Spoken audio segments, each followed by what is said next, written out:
And with winds not a serious threat in this heat wave, California is under a flex alert today and tomorrow because of the extreme heat. There's a concern about the heat impacting the state's power grid. KTVU's Tom Vacar joins us now from Fairfield, where it is so hot. Tom, I'm sure air conditioning is both a wonderful relief, but also poses a threat to the grid.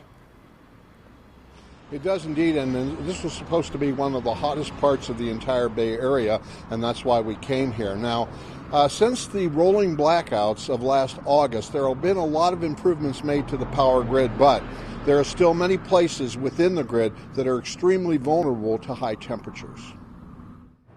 We're fortunate that the peak of the heat wave will be short-lived.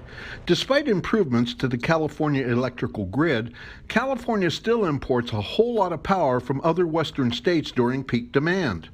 Severin Bornstein is an energy economist at Berkeley's Haas School of Business and a member of the grid's Board of Governors.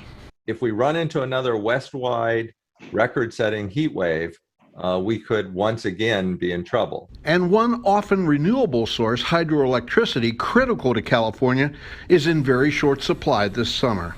Although we've done a lot, we also have a drier year, and so there's less hydro available. But right now, the biggest threat to the grid is cranking up the air conditioning. AC can quickly put excessive demand on the system, leading to stress on local electricity distribution equipment.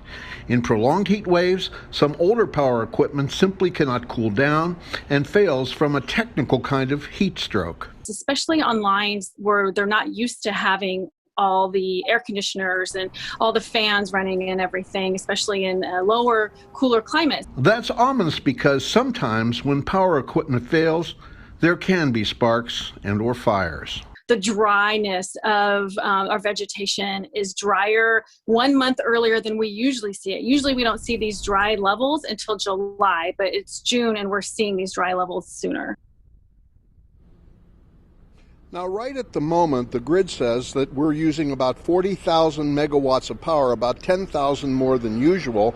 They expect the peak to be about 42,000, which was much higher earlier in the day, but they've revised that number down, and the current capacity is over 50,000. So we might be home free except for one thing. A lot of that power comes from solar, and when the sun goes down, so does that power. Do not overly use electricity. Turn your air conditioning up, and let's save us from rolling blackouts. Reporting live, Tom Vacar, KTVU, Fox 2 News. Important point there. Thank you, Tom.